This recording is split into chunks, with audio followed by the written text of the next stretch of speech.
Hola amigos, qué gusto estar nuevamente con ustedes en este Mirador 656, que como ustedes bien saben, estamos analizando cuestiones relativas a historia, cultura, sociedad, de muchas culturas, porque estamos tratando de ser, en la medida de lo posible, lo suficientemente, no sé si llamarle ambiciosos o pretenciosos o claros, o queremos llegar a un mayor número de personas a través de reflexiones históricas, culturales y sociales muy sencillas que les permitan o nos permitan a todos entendernos, conocernos y, bueno, con todo eso aprender también a respetarnos y, ¿por qué no?, en un momento determinado incluso a querernos. El día de hoy, de alguna manera, pretendo darle continuidad al relato que tuvimos la semana, en el episodio anterior, que estuve platicando, si ustedes lo recuerdan, precisamente acerca de los caminos, acerca de lo que representaban los caminos. Y ahora, bueno, quiero hablar de las características que tiene el desplazamiento de una persona en un momento determinado de su historia. Pero quiero hacerlo a partir de una diferenciación entre dos tipos de desplazamiento. Y ojo, no voy a tratar para nada el desplazamiento forzado, porque eso tiene que ver con muchas implicaciones de carácter político, porque tiene que ver con muchas implicaciones de carácter económico y con no pocas implicaciones de carácter social. Pero quiero hablar de dos tipos de desplazamiento que también tienen esta connotación, pero que tienen quizá menos complejidades para poder ser analizados. Quiero hablar, por un lado, del viaje, un viaje, hacer un viaje, y por otro lado, hablar de una migración. ¿Qué diferencias hay entre un viaje y una migración? ¿Qué es hacer un viaje y qué es emigrar? Y ahí sí hay verdaderas diferencias, grandes diferencias entre una y otra formas de movilidad humana. Por principio de cuentas, el viaje ordinariamente está sujeto a un itinerario. Aquella persona que va a viajar sabe perfectamente a dónde va, sabe perfectamente cuándo va a salir, incluso lleva un programa previo que ha desarrollado, ha pensado o ha imaginado, y ese es precisamente lo que ha dado origen a la necesidad de viajar. Históricamente, este tipo de viajes, este tipo de desplazamientos, también existía, nada más que con otra connotación. Obviamente era un poquito más, menos organizado, menos programado, pero, por ejemplo, algunas personas que tenían que ir a desarrollar algún trabajo, pues iban en ese vaivén de un viaje, un desplazamiento a un lugar y retorno a casa. Por ejemplo, el caso más concreto, y lo comentaba en el episodio anterior, el viaje de los arrieros y el viaje de todos aquellos que llevaban mercancías de un lugar a otro. Bueno, ese es un viaje. Y lo otro es una migración. Y la migración, amigos, lamentablemente no está sujeta a un itinerario. Muchas de las veces la gente sabe que va a desplazarse porque ni siquiera tiene un lugar de destino. Sabe que va a desplazarse y sabe de dónde sale, sabe cuándo sale, sabe qué rumbo lleva, pero no tiene ni la menor idea de dónde va a terminar. Y eso tiene mucho que ver con una forma muy particular y con una característica que tiene la movilidad humana, que es inherente incluso a sociedades tan antiguas como las sociedades europeas de la Edad Media. Dice por ahí el ilustre sociólogo alemán Max Weber, que en la época medieval había un dicho entre la gente que se desplazaba de un lugar a otro y decía, la gente, el aire de la ciudad hace libres. Quiere decir que la gente cuando iba buscando esa libertad y que se iba moviendo de las zonas rurales hacia las grandes ciudades, y me refiero obviamente a las grandes ciudades europeas de aquella época, iban, no sé, de la campiña francesa a París o iban de alguna parte del Friuli italiano a Roma, y todo eso era para ellos algo verdaderamente importante porque en Roma, porque en París, porque muy probablemente en Barcelona, muy probablemente en Madrid o en Londres o en Ámsterdam había libertad. ¿Qué era lo que estaban buscando? Precisamente la libertad. Pero vamos yéndonos un poquito más a lo nuestro, a nuestro espacio, con nuestra gente, con los mexicanos, con nosotros, que formamos parte de este pueblo y que también hemos estado muchas de las veces inmersos en grandes oleadas de migrantes y para esto pues obviamente habría que remontarnos hasta mediados del siglo XVII. Habría que remontarnos hasta esas épocas cuando contingentes de personas se aventuraban rumbo a lo que aquel entonces se conocía con el nombre del Septentrión y que empezaron a llegar a estas llanuras, a estas localidades, a estas tierras del norte o del Septentrión mexicano, en busca, sí, muchos de ellos de las minas, otros de ellos en busca de campos propicios para el cultivo de la tierra y eventualmente y con un poco de tiempo más y algunos años después, algunos venían buscando desplazarse precisamente a los Estados Unidos de Norteamérica. ¿Y qué era lo que a ellos les daba esa posibilidad de desplazarse?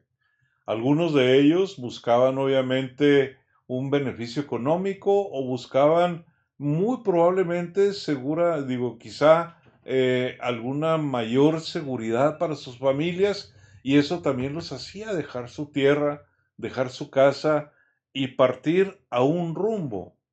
Y así como la gente en Europa se iba a la ciudad porque la ciudad los hacía libres, acá en nuestro propio terruño, la gente no buscaba una ciudad, sino buscaba un rumbo y emigraban al norte. El norte, ¿qué es? El norte es todo lo que está al otro lado del río Bravo.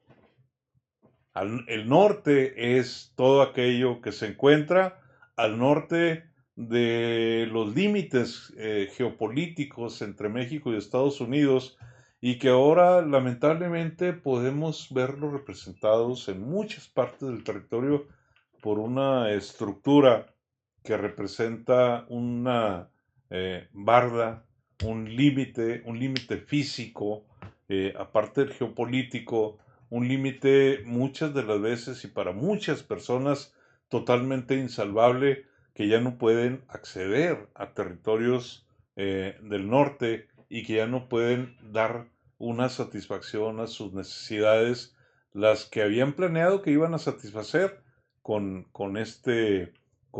su simple desplazamiento. Pero ahora vamos a pensar qué es lo que estas personas que se desplazan llevan en este proceso de viaje o en este proceso de migración. En lo que es propiamente el viaje, bueno, se puede programar y se puede llevar los materiales esenciales para permanecer, no sé, una semana, 2 semanas, regresar, unas vacaciones, un viaje de negocios y tranquilamente el poder desarrollarse durante todo ese tiempo que van a permanecer lejos de casa. El que es un migrante, ese no tiene tanta suerte.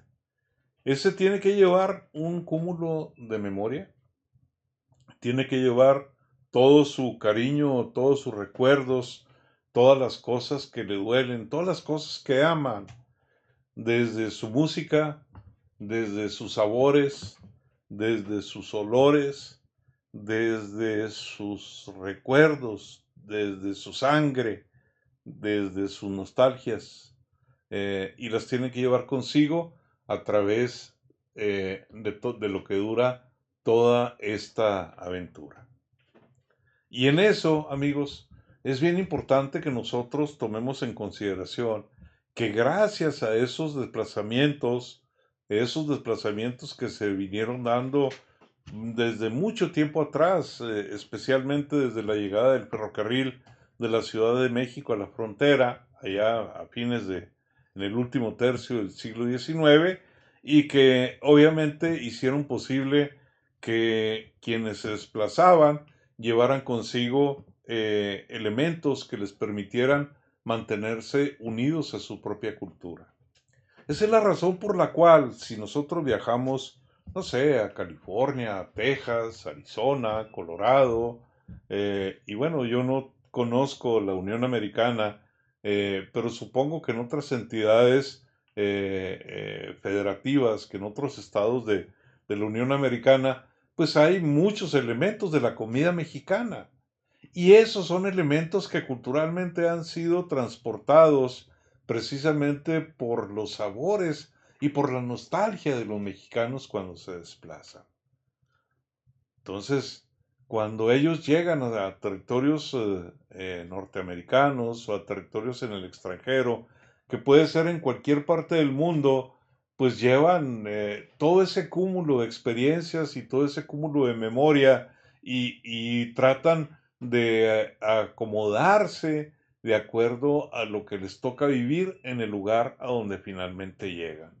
Porque es importante que digamos que no toda la gente que migra hacia los Estados Unidos va en calidad de ilegal y que hay mucha gente que hace su tránsito de manera legal y que llega un momento en que dice, yo me quiero regresar a mi tierra, yo quiero estar lo que reste del tiempo allá con los míos, en mi tierra, con mi música, con mi comida, con mi gente, y se regresan, pero ya cuando regresan, obviamente también traen una maletita por ahí oculta en el equipaje donde viene su memoria, sus recuerdos, sus sabores o los sabores que encontraron para sí y para su familia en territorio norteamericano.